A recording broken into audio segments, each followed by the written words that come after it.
Hey everybody, welcome to my channel. Today is September 19th, 2020, and this is going to be the last update to my pepper series. And the reason for that is because I am preparing the garden for fall planting. So many of these peppers are going to be pulled out and replaced with vegetable so I can use them in the fall. So when I go around, I'll show you some plants and maybe possibly what you can do if you want to overwinter these plants and save them for the next spring. So we'll start with my favorite variety, the lemon starburst. They did horribly this year. They took forever to grow, probably because I left them in the raised bed in the middle of summer and I started them pretty late. So I dug them out and placed them in these buckets, and after that they did really well. So but it's pretty late now, so there's really not much these guys can do. We have maybe a few more weeks before it gets too cold. So anyway, they produce a few pods. I picked them already. They're not great, but they're okay. They taste good though. But here they are. These are my lemon starburst. And if you want to overwinter the plant, you can actually cut the plant back. It's up to you. If you have a lot of space, then you can just cut some. If you have a little space, you can cut more. So you can actually cut all the way down to here, and then dig the plant up. You can also get rid of some of the roots and then put them in a smaller container and then take them inside. When you cut them all the way back here, it's easier to deal with because there are no pests, because it's easy to treat. You basically have a stump and that's it. If you take the whole plant in, it takes up a lot of space. There could possibly be some pests on the plants, so you're gonna have to treat it before you take it inside. Also, you can remove a lot of the soil and replace it with new soil because you cut it back this far, and then you're only bringing back the small part of the plant inside, and it's easier to manage. And also the advantage is that next season this plant is already an old plant, so then it's going to produce fast and it's going to produce a lot in the second year.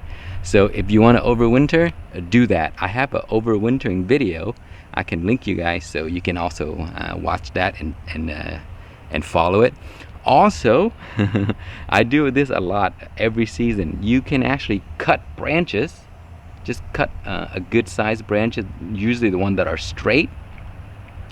Get rid of most of the leaves and put the branch in water. It will stay alive in water if you have sufficient light, and it could possibly root, and then you can clone those plants. Sometimes it takes a long time to root, and then you can store those branches over the winter, and that also could be a way to save your plant. And then the third way is you can cut the branches and then graft them onto one plant. So for example, you cut this branch and then bring a branch from another variety and graft it on there, and graft multiple, like 3 or 4 or maybe 5. I did up to 9, and then you can have one variety of pepper that has 9 different varieties on it. And that is also a really fun experiment and project to do for your winter. So that is some things you can do to have fun until the next growing season. Okay, so let me show you the rest of the other peppers. Okay, here is the raised bed that contain my favorite variety. These are the white Thai, and these are the only plants that I actually looked after. The rest I stopped fertilizing. Sometimes I don't even water them and they're struggling like crazy because I don't need them anymore. They're going to be pulled out anyway, so I don't really tend to them anymore. But these here I still use, so I still tend to them, and that's why they still look pretty nice. And look at all those pods that are coming out. So with these white Thai varieties, the more you pick, the more they produce. So anytime you pick a few pods, more flowers will come out. So this is the King Star White Thai, and this one here is the Eagle Claw White Thai, and this was sent to me by Vincent. on Pepper Lovers community. Vincent is a pepper collector of clusters or Thai varieties. He probably has every single white Thai varieties out there. So he gave me a few and they're excellent. So check out his page and see what he's doing. He grows some amazing plants, and these white Thai came from him here. These are a really nice variety, and they can get massive if you give them space. So the bigger the space, the bigger they will grow, but regardless, they will produce so many pods. So for a single family, one plant is all you need. I grow a bunch because I give most of my peppers away. So many people on Pepper Lovers community, they grow way more they can use, and that is me. I grow way more than I can use, and most of these go to friends and family. So I don't use as many as you think. I make hot sauce, I make pepper powder, make chili oil, but still there's just so many. So again, they all go to people. So here, a closer look, you see how many pods there are on these, and I have picked Ziploc bags of these like a few weeks ago, and then now they're putting out new. These are new because I picked all of the mature ones. So as I mentioned, the more you pick, the more they grow. So just tend to them, give them a little bit of feeding every now and then they just produce like crazy. In the white Thai, the same. They see, they grow in clusters, so they're very beautiful at this time of the year. For some reason, in August and September, my peppers start to change color. I think it might be something with the ray of the sun. So they're just different spectrum that hits the plant differently. So this time of the year is when you see the most beautiful colors of different pepper varieties. Okay, so that's my white Thai and the Eagle Claw Thai. And here I have some of the these are Queenies. These are my newest variety. They're really small, and I was able to get 2 different colors from these. So you see how tall they are? They're not very tall. They're just slightly off the ground, and you see all those flowers?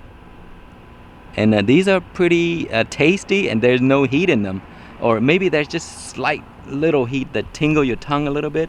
But every time I come out here, I'll pick 1 or 2 of these and I eat them while I tend to the garden, because they're kind of sweet, and there's not much heat in there, 0 to maybe a little, and so they're really nice tasting peppers. So this here is a chocolate version, and let me show you a different one where it's a white version, but it's much hotter. Okay, here it is. This is the Queenie.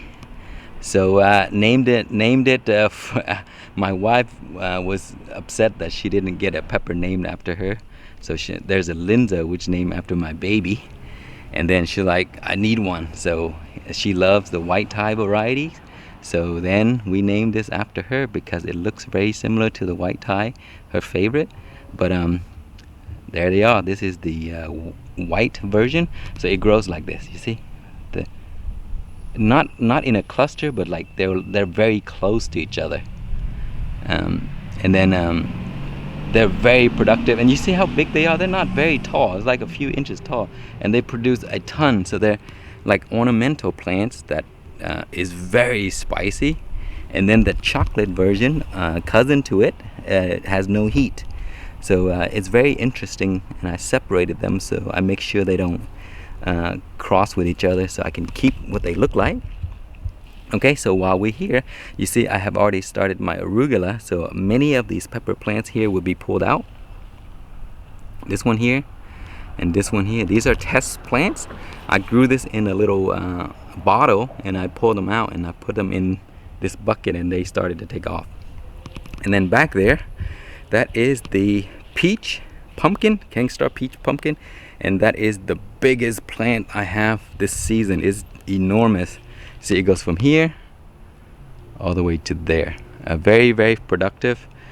The pods are very unique and really cool looking. I have some pictures on Facebook so you can see. I've been collecting seeds, but these seeds they look to be non-viable. So it's very difficult to collect these seeds for some reason. But it's a beautiful variety that grows enormous. It's cousin to the lemon starburst. Okay, and here is my sand haka.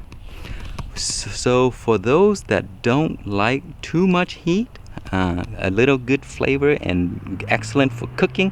Also, they produce a ton of peppers. Sand haka is a good variety because you can see here, you see that each cluster, you can get sometimes 15 to 20 peppers in a cluster. And then that's a cluster, and that's a cluster, and that's a cluster. You see how many you can get? So they do also get very big if you give them space, and you can see that it's been covered, so it kind of struggles a little bit. But there are peppers even when it's not in the best condition. So that is one variety you should grow if you want something that produces a lot. Tastes somewhat like a Thai pepper and not as spicy. Okay, next we have, this is my super pekin, and I had a video where I cut the entire plant back, and look what it looks like right now. It's enormous. So you can try that method. If your plant is looking bad, you can replace the soil, condition it, and then it will grow back just like that. So I will link you to that video so you can check it out. That way, if your plant is suffering the same problem, you can try it and see the results right here. Okay, and I have my, I think these are Yucatan white habs. Very unique variety of habanero. They're very small. See here? So they start out green, and then when they turn ripe, they turn white. So that's what they look like when they're ready. They're very tasty and spicy. So it's a cool variety that produces a ton, but that plant is just looking bad. I think it has disease on it. I need to pick all the peppers and get rid of it. And these are the Jay's Peach Ghost Scorpion here. Beautiful plant right there. Lots of flowers, but no pods. I started it too late.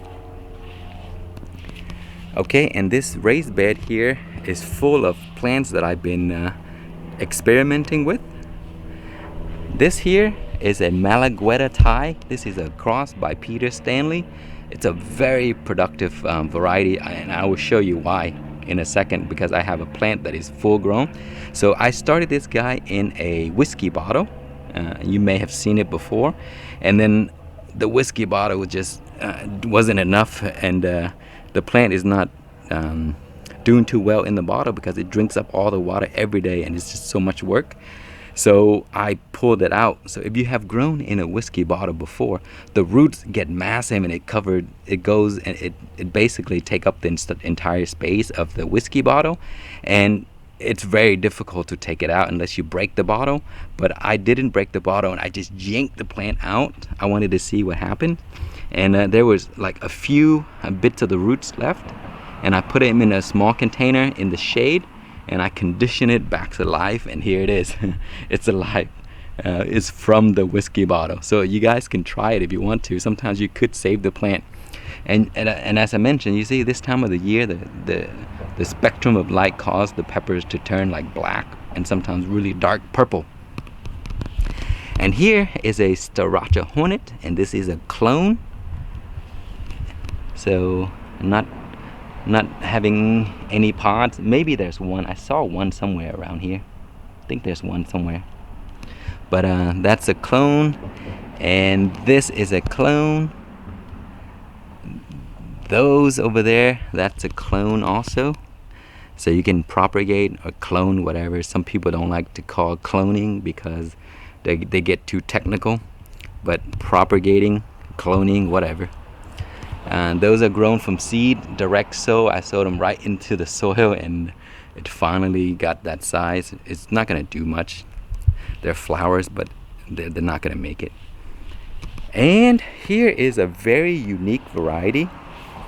So I grew two Ahi Omnicolor, this one and this one. I grew them both in a Ozarka bottle, and they got too big, so I took them out and put them here. And you can see the difference. This one here has smaller leaves, and the peppers are much smaller as well. And I think this is the actual ahi And this one may have been crossed or something, because it looks just like my Sugar Rush, except it turns red at the end. Here is my Sugar Rush, and these are gonna turn peach once they're fully ripened. So that's the color, but you notice the shape and the leaves. And then my Ahi Omnicolor, you see it? The leaves are exactly the same. The pod shapes are very similar, but they turn red. So it may cross or something, but it's very unique and interesting to me. It tastes pretty similar to a Sugar Rush also, with the same texture. So I really like it. It looks pretty. Very a good producer too. So for a small plant, I'm actually getting a lot of pods, you see? And I didn't even take care of this. You see how low it is to the ground that the pod's touching? So and then it's putting out more. So once you, again, this is also a variety where you pick, they grow back more peppers. So that's a cool one. Ahi Omnicolor. Highly recommend growing it because it's so pretty. Let me show you why. So it starts out right here. Do you see this? Starts out that color, kind of yellowish, and then it turns white. And sometimes you will get a hint of purple, and that's why they call it Ahi Omnicolor, because you see all kinds of colors on it, and then at the end it turns red. And the plant is beautiful. You see it kind of has a nice canopy. Lots of peppers, you know, all those flowers would eventually turn into peppers. Okay, the Sugar Rush here is also a nice variety. I really like eating this because it's so sweet, and it does have a good kick. They also are one of the toughest varieties I have grown. Whatever condition you grow them in, they will always manage to produce, and they are the only one that manage to produce sometimes while everything else is struggling.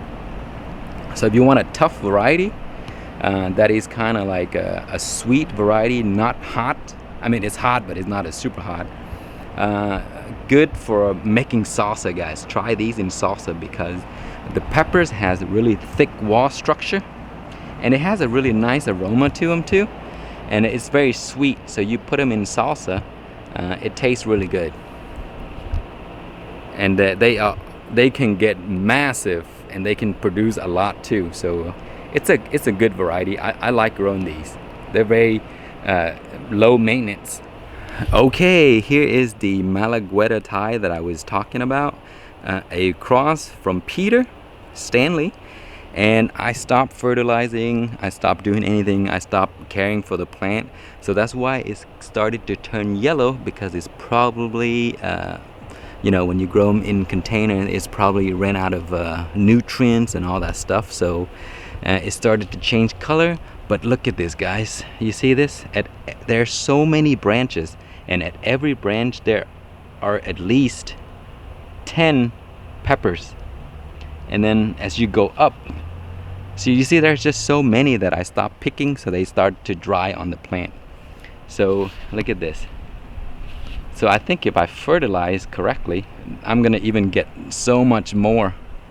And as I mentioned, this time of the year, the colors are like dark purple to black. Early in the year they don't do that. They just go from green to orange to red. So there's just so many peppers on this plant. You see that? And the pods on these are smaller than the one I grew in a Coke bottle, so I'll show you that soon.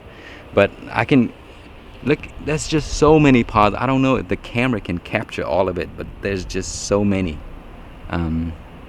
for a plant that I really don't do anything to. Okay, and here we have an experiment that I'm also working on. Just cloning these, put them into a small pot, and look at this. I still get pods. But these are Lingria, the beautiful variety that I created this past season. So they can go from purple, green to purple to orange, a little bit yellow, and then red. But you see this plant struggling like crazy because again, I haven't done any fertilizing. I'm just letting it go. So I'm gonna pick the pods and pull it out soon. And then here we have my sweet linzo. It finally put out pods. Early in the year it was struggling like crazy, and then the rabbit made its hole right here and it bit half of the plant off, and the babies are gone now, so the plant is starting to grow again, so it got big and produced lots of peppers. And then I have some white Thai over here, and so in there I have some Malagueta Thai, some more, the one from Peter. Okay, here is a sneak peek at what I'm doing for the fall planting. You can see here some lettuce there, and I have a bunch of arugula. I love growing arugula, and I collect seeds every season, so I have so many, and I'll just spread them everywhere and grow them as microgreens. And then sometimes they also grow into large green like that, and then I get both. Okay, next we have my solar power hydroponic peppers here, and this one here is probably one of the oldest plant, maybe 5 to 6 months old now, and it's running on a solar power unit. And right now I'm sharing that unit, so you can see there's no power unit there. It's being used on a cucumber. I'll show you that in a little bit. So this one here is really interesting, guys. You have to try this next year if you have not done so. This is I think it might be 2 to 3 gallons container, and I used a 3 net cup, 3-inch. You can use 2 inches if you like, and there's really not much work to it. Just add water, add nutrients. I use the AeroGarden plant food, and then you see the hose right there. I just add water every time it's low, and then add nutrient, mix them up, or add the nutrient, then spray the water in there so it can disperse. And then you can tell by picking it up, or see right now it's probably low down to here, and then I just need to put water in, add some nutrients, and then that's it. And it produced so many peppers, and I have been using this for like a few months. Every time I pick a few, then more start to grow. You see here? So recently I picked a whole Ziploc bag for some people, and now it's starting to put more peppers out again. So it's a really nice way of growing peppers, and it's also very fun to do. Okay, and here I have some bottles that I've been experimenting with growing peppers in here, and this one here has been alive for a while as well. I started this guy inside, and then I used the space for something else, so I brought it outside, and it's still alive. I mean, even in the heat of the summer where it gets like 100 degrees and the bottle heats up, I don't know how this guy manages to also put out peppers. It's just crazy because the bottle is hot to touch in the summer, and you can tell on the inside it's probably even worse, and it still gets peppers. Look at this. Pretty cool. Okay, a few new projects that I'm working with, that I'm testing germination there, and these are some of the plants that I started in this container, and then when they get too big I move it to the garden sometimes, or sometimes I just leave it in there and they will still produce just fine. And this is a plant that came from the AeroGarden. Finally made it back, but it's probably too late now. And then this here is probably the most productive plant that I have this year. This is the Sweet Starscream, and it's a chocolate version, and it's actually the parent to the ones that I showed you earlier where it has no heat. And the white one came from this also. So I grew a few. Some of the chocolate ones are really hot and some were not hot at all, so I separated them. So I have a sweet version and a hot version, and then a white version, so pretty neat. So you see how many peppers there are on this tiny plant, and I think this is either 1 gallon or 1.5. It's a very small container, but look at this. And these are really nice tasting. There's no heat in it, so I just eat a few every time I water the garden. And look at that, just producing like crazy. It's a good ornamental plants, so they look great because look at all those beautiful pods. And here is the Malagueta Thai that I grew in the Coke bottle, and these are the one that I mentioned. The pods are much larger, and that plant's been there for a while and producing a lot of pods for such a tiny plant. And I've been using it, and again they keep putting more and more. And here I show these a few times. This is my Lingria, beautiful ornamental, but tastes great, kind of sweet, spicy, and the pods look really beautiful. They grow like this, so the leaves are really small and the pods are like this, and so they're pretty neat to use as ornamental plants. Sometimes they all come out and they become this color, and the contrast to the leaves is just really nice. Here's a clone of the Texas chocolate bonnet. That one looking beautiful, lots of flowers. Probably not gonna make it. Okay, here are the last few that I have, and again I stopped fertilizing, so these plants are looking pretty bad. So they're probably gonna die pretty soon because I need to get all of these cleaned out.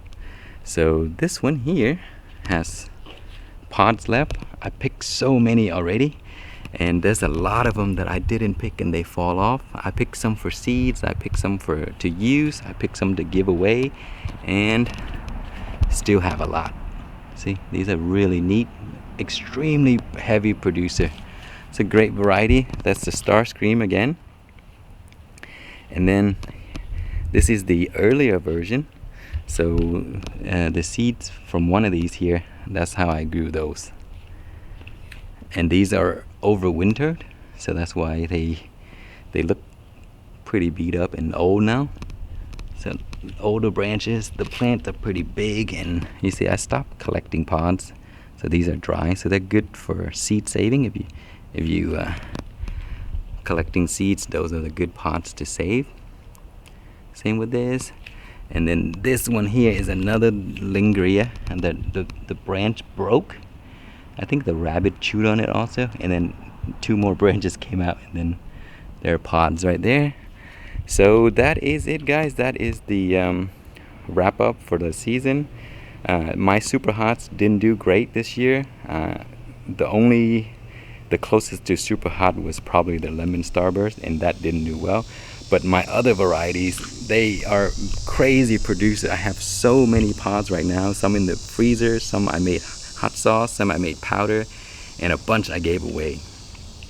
So that is it for this update. I hope your season has been good. So we'll see you guys again on the pepper series of 2021. Thanks for watching. Please like, comment, and subscribe.